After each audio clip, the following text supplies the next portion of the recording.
there is a very popular person on YouTube, Ms. Bowman, who has said some rather disparaging marks about your father by calling him, by saying that he was not a doctor. And thank God for like people like Lord Jamar, who came back at him to give him some education.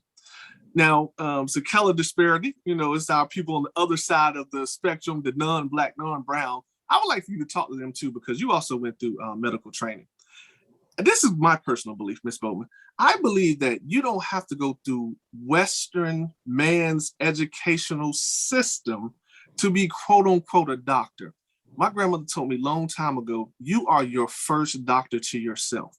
You know and understand, like Rufus is saying, when there's something wrong with your body, where you're not looking for medicine, because a lot of us Black men in America, we don't like taking pills. I'm going to throw myself in that. We don't go to the doctor as much as we should.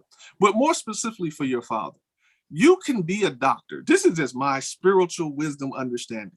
I don't have to, quote unquote, have a degree from a university or go through an educational system to understand that I have a connection to herbs and ancient wisdom that cannot be quantified on the planet. And even in every holy textbook that there is, there's still a level of language that we are connected to our God or our creator without a man-made system. And yes, we should let people know I did not go through a traditional standard, but I understand medicine and herbs when it comes to me, and I'm able to help heal you or help work through. Now, it does not mean that you don't go see a traditional doctor, but however, there's some things I can provide to you that can enhance your life, if you don't mind talking about that. I know it's a long question, so basically the question is, you don't have to be westernized through their education system and their system period to call yourself or refer to yourself as being a doctor. Well, he didn't make that term up. He didn't call himself Dr. Sebi. It was actually a name that he was given by someone because he had healed a man in Africa. And that name was given to him because of what you're talking about now. He had a third grade education, my father. But I just want to say this about what we know about ourselves individually. If he had not done the work on himself, we would not be talking about him today.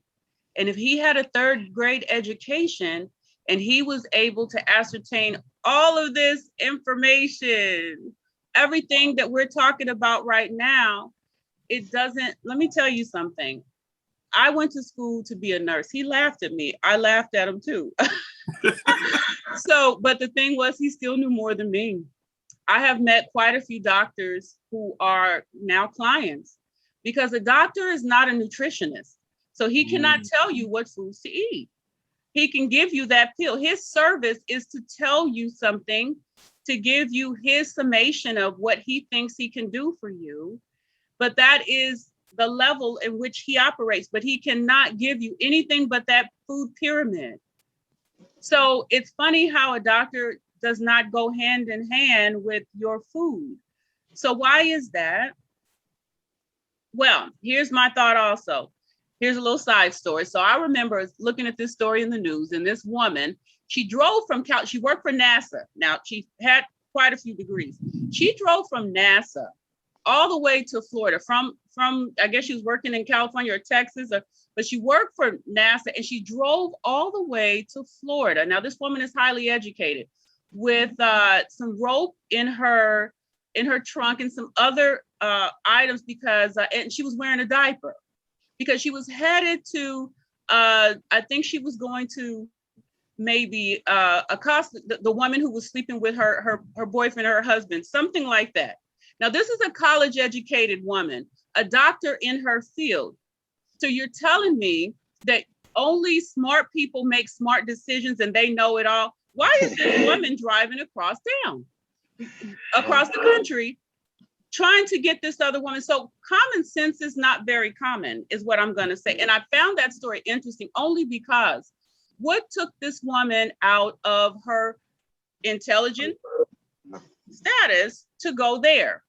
So it has nothing. I say that long story, and it's kind of a silly story, but to say that not everyone knows everything, but God. Jah is everything. This earth was here prior to all of us, and this grass still grows green. So for me, even the cracks in the ground, you can put cement down, the grass is going to grow between the cracks. So I say nature, I will continue to be nature's hero. I will continue to speak up for nature's way because it's necessary. So I would like us to think about partnering with each other instead of trying to find the big divide. The big divide doesn't answer these mysterious questions, which are actually mysterious. They're just truths that you want to cover up. That's right. So I like the truth. I like to stay in the truth, and that's what I represent. That's what I have, and that's what I like. And I think I want to keep liking it as long as I live for our communities everywhere. Awesome.